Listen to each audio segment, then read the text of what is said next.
Having a word with myself, I was just saying, get your shit together. I wasn't hurt, as when you saw when I got up, my legs wasn't gone. I was just said to myself, what the fuck are you doing? Like, get your shit together now, because you're about to blow this and there's a lot at stake here. So I just sat there, just like got my thoughts together, and I basically just said, right, this is not Muay Thai anymore. This is a fight now. This is how you like it. This is what you've signed up for. You looked in your mirror before the fight, and you looked at yourself, and you made a deal with yourself that you are going to fucking go to war when the time is right. And that's what I had to do. I had to dig deep, dig into some of the dark places that you have to go to during a fight sometimes, and that's what I did. I dug in. I went to those dark places, and I pulled off quite a crazy upset. The worst thing a fighter can do is think. All your thinking should have been done in the gym. All your game plan's been done in the gym. All your thinking, all your thoughts, are you going to do this? Are you going to do that? When you get in the ring, it's just reacting. You're reacting to what's happening. If you take time to start thinking, oh, should I do this? Bang, you've been hit with something. You're in that higher level in one championship against fighters like Muay Thai and those guys. If you start overthinking stuff and you pause for a split second, that's when you're going to get caught with something. Everything you do is a reaction to what you've done in the gym. So it should all be in there. You've done all the hard work. There's no need to be stopping and thinking, oh, should I do this, shall I do that? Just react to it. Like I said, all the thoughts, all the game plan, all the hours of training, that's all been done now. It's time to just react to what's happening. And how do you make sure that you're not just turning up to sessions and that you're fully engaging with them? I don't need to. I'm obsessed with Thai boxing, and I always have been. I love training hard. Like, I'll never, even when I'm tired, I'll never come down to the gym and toss off a session and think, oh, I'll just go through the motions this session. That's just not what I do. I love it. I love learning. I've been training 23 years and I still learn every day from Thai boxing, do you know what I mean? So I love coming to learn. I love training with different people. I love picking up little tips here and there off different people and stuff. So I don't really need to put myself in a think, right, I need to go down, I need to try really hard today. I come down and I put 100% in every session.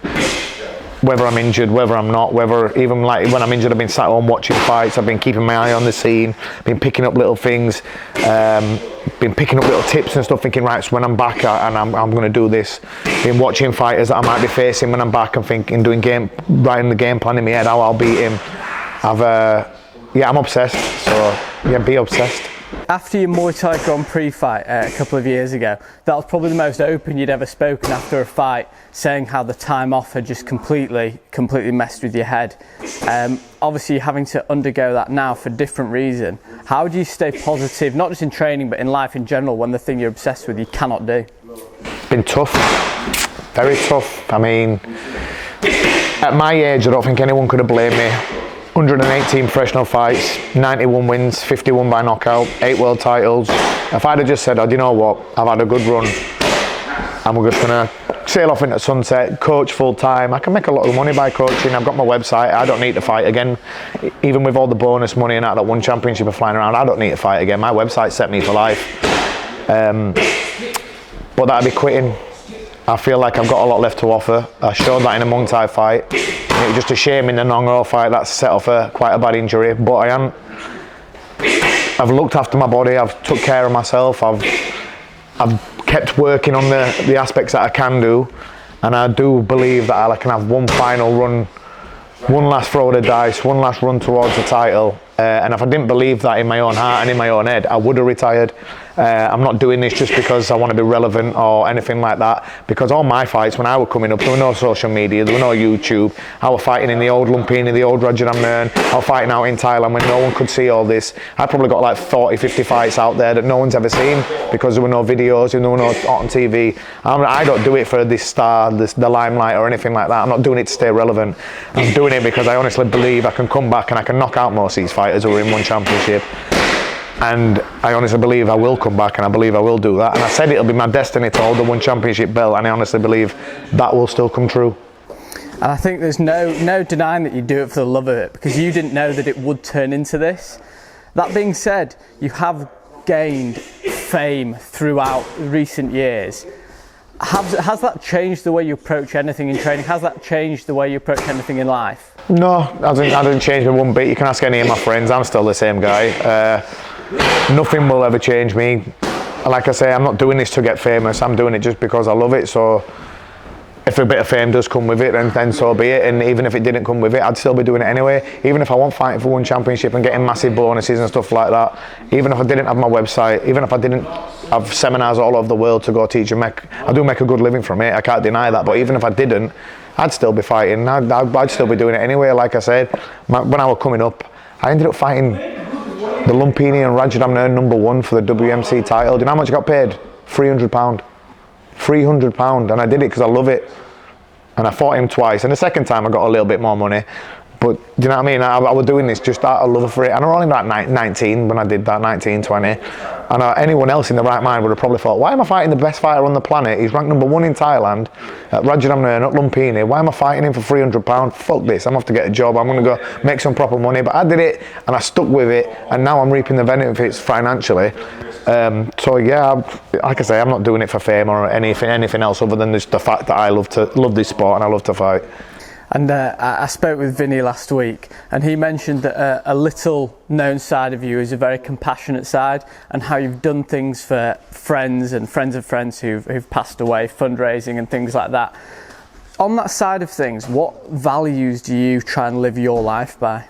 Yeah, do you know what? When I was a bit younger, I was a bit of a bastard and I was a bit naughty, and Muay Thai took me off the streets and it helped turn my life around, and it taught me discipline, taught me respect. Then just, you know what, when I was a bit younger as well, I was always a bit bitter if I saw, I want to be doing better than that guy, I want to be doing that, or I shoot and fight for that title, I want to be doing that. And that's just not it's not a nice trait to have, and there's a lot of people still in Muay Thai who are bitter, and it's horrible to see, and everyone knows who those people are, and it's just not nice. I wish well for everyone, I hope everyone does well. I'm cheering these British guys on this weekend.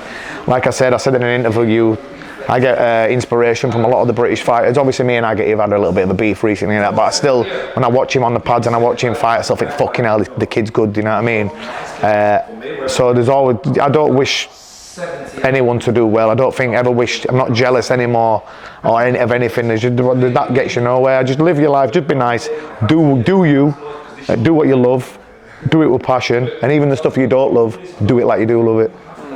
And that, I guess that can be applied to any discipline that people want to go down. Any walk in life, any walk. Could you have done anything else apart from Thai boxing? I'd probably be in jail.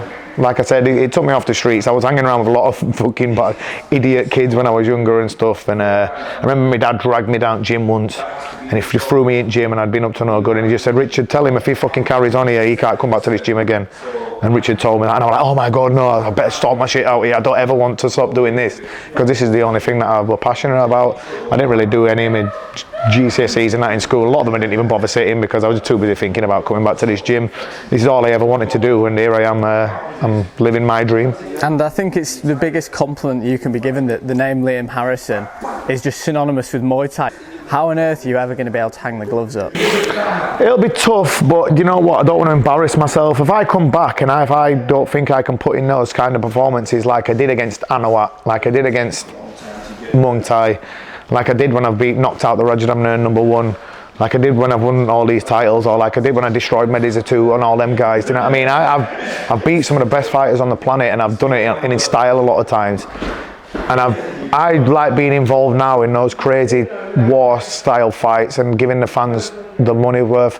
If I come back, or if I'm in the gym and when I'm training, if I feel like I can't give that, then I'll bring myself out and I'll give back to the sport in a different way, and I'll go full-time coaching, and I'll try and pass on all the knowledge I've amassed over the years to all the younger fighters. I'll try and travel and do as many seminars as possible.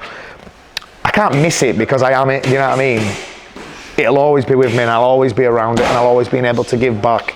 I've been lucky enough to go out to one championship recently and do some media work for them. I'd like to get into that side more, so I'm always around the sport. I was meant to be actually going out, and I got asked if I could go on the main commentary team for this weekend, but I'm moving out, so I couldn't do that. So I'll always be around it, and I'll always be part of it, and I'll always be able to give back to it. It'll be hard not being able to get in there and be under the lights myself.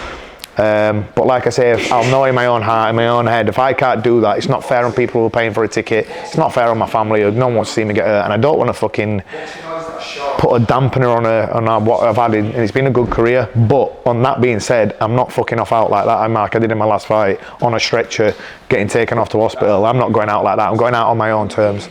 What do you owe to Richard Smith? Everything. He's been like a second dad to me. You know, we've had a great journey, me and Richard. He's been with me the whole, other than the time when I lived in Thailand, he's been with me my whole career. We've had some great nights, we've had some bad nights, but yeah, he's helped me mould me into the man I've become and helped me live my dream.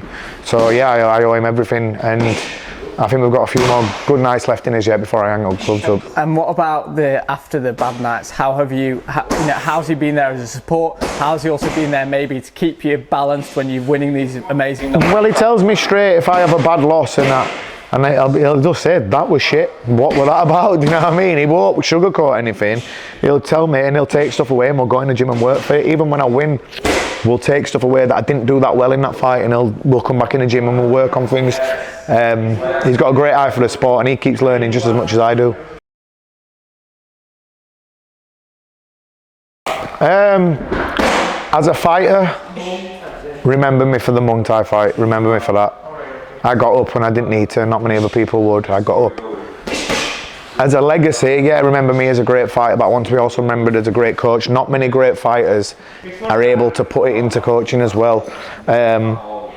So yeah, as a legacy, I just want to be able to inspire, which I can do from having fights like the Muay Thai fight, like the Anawat fight. I've had so many ridiculous wars, Housin Banui, Muhammad Kamal, all the best fighters on the planet. I've had wars with all of them. Let people take inspiration from that. But I want to coach, I want to give back, I want to teach people like the Hitman style of fighting and watch them use it in fights. I get so many messages of people on my website going, oh, I took your technique from the website, I've used it in my fight and it helped me win. That's a big buzz. It's not quite the same as fighting, but when I retire and then I can help people do that, that's just still going to be a bit of a buzz, you know what I mean? People who are currently dealing with self-doubt and maybe, in whatever walk of life, like we discussed, when you've doubted yourself, how do you overcome that? Do you know what? It's a tough one, that, because everyone's different and some people aren't as mentally strong as others. I like going into the fire. I like when I look into the fire and there's a bit of self. Am I going to get burnt here? Fuck it, like, just going anyway, do you know what I mean? I'm not scared to go into the fire. Everyone's going to have a bit of self-doubt in their head. Everyone's going to do it. You need to look back at, like, everyone's been through tough times. I look back and think, you know what, I'm still here, I'm still going. I've got through it, I'm still here, push forward, don't stop. I said this before, usually, like I said it before, and I said it about the Muay Thai fight, I said it about Joe Craven's fight recently. If it gets tough and it looks like the end is coming close, but you persevere and you keep pushing, that's usually when a little bit of magic happens. And it did in that Muay Thai fight, and it did for Joe Craven just now, because he didn't give up, and I didn't give up. And in any walk of life, no matter what you're doing, don't give up.